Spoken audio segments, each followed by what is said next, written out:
I'm really excited to talk about something that we've been working on for the past few months because we really want to talk about how to find sustainable growth. Because I've had a realization really building this agency over the past 2 years, which is most companies in B2B actually never get out of growth hacking and they never realize it. When you really think about what growth looks like right now for the typical B2B company, it's build a product. You hire sales to start doing some outbounding. That's going to get you some growth. And then you hire marketing on top and you get some more growth from it. And when you really look at the company, though, what you realize is everything is based on activities. We're going to do more sales activities, then we're going to layer on more activities from marketing, and that's going to drive our growth.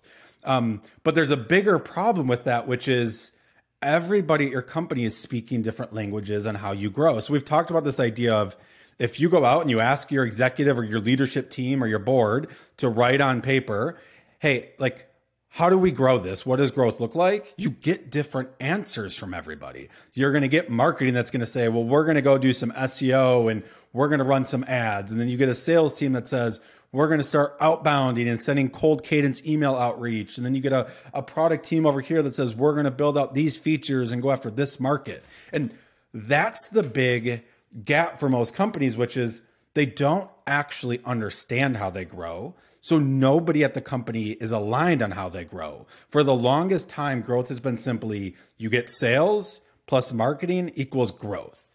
And that's not a winning formula anymore. Growth is not marketing and vice versa, honestly. Growth is defining how your company is going to win and then aligning everybody at your company around that opportunity. So that's kind of what I want to break down here a little bit is this 4-step sustainable growth pyramid that we've been working on the past 6 to 12 months, starting to execute it with customers to really drive sustainable growth. So sustainable growth for us is 2 things. It sustains, which means it sustains for an extended period of time, and it compounds, which is what most companies are missing. The growth they're seeking or after compounds, but nothing they do actually compounds. They get one of many bumps. They plan a campaign, they get a bump and it goes back down, and everybody's grasping for answers for how they grow. So when you think about the sustainable growth pyramid, it starts with actually defining your growth model. That's the hypothesis your executive team has on how you actually grow. And there's 3 key components to this. Number 1, it's a deep understanding of your buyers and how they want to receive your core value pre-purchase. Within that, that's actually going to help you map what your core growth model should be. So there's only 5 key growth models right now. Within them, there's several opportunities though. So don't think it's, well, 5 and then I go execute. Like there's a lot of opportunities to analyze, but your compounding growth is typically going to come from performance. It's going to come from content.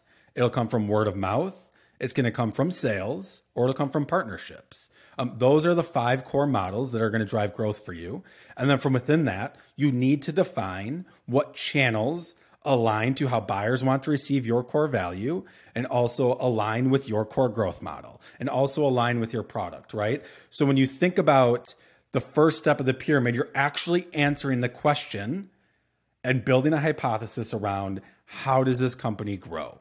Right? So that's the bottom of the pyramid. What's interesting is that's the spot that's going to change the least frequently. You might change that yearly. You might reanalyze it every other year, but it changes the least frequent. So when you think about compiling onto the pyramid, you go up a level, and this is where you build the process. And process is it's interesting, as a lot of people don't realize it, is that's how you're going to continually test ideas against your core growth model, learn from them, and optimize your growth engine. Like, we have realized like the process is the growth engine for us. The process is how you come up with your ideas against your core growth model, test them efficiently, optimize against them, come up with your hypothesis to find that sustainable growth. If you don't have the process, you have nothing to test your ideas against. You're literally growth hacking your way through activities, right? So when you think about the process, to break it down really quickly, is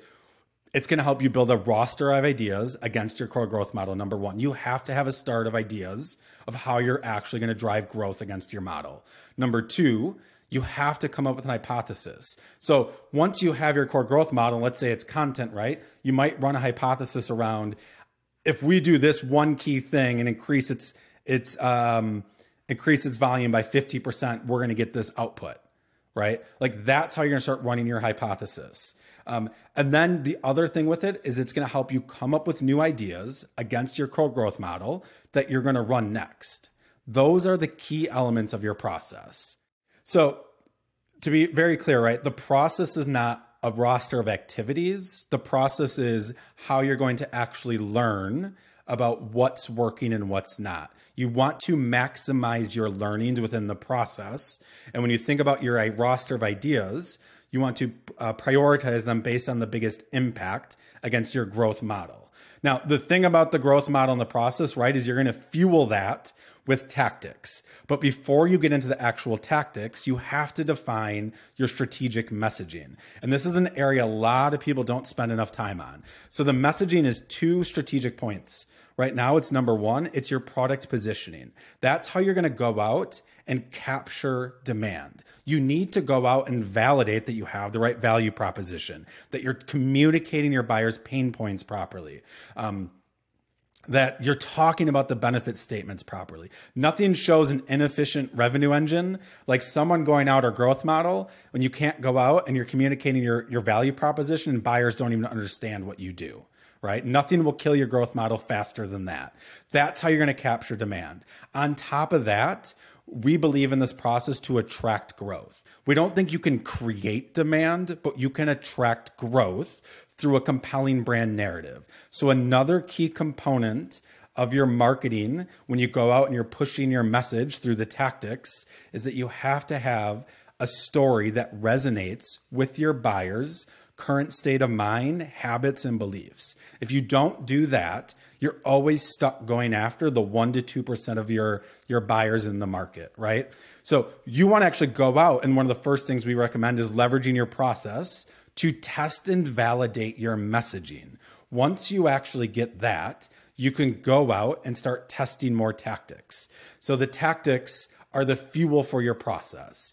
70% of your time is going to be spent running tactics, because the tactics are what you send back into your process to learn what's working, to learn about 3 key components. You need to always be learning about your buyers, your product, or your channels. You should always be learning on one of those 3 key components to then fuel what you're going to do next. So the tactics are running the ads. They're creating the content. They might be you start doing video ads over text ads. They might be the creative that you're running. They might be that you're going to go test a new target market. You might test different messaging components. But the tactics are how you run the things through your process to learn from them with the key of driving sustainable growth.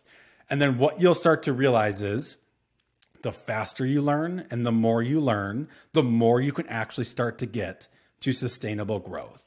But it starts with learning on the most impactful areas for the business. And that starts with defining how the company actually is going to grow and then learning against that core growth model.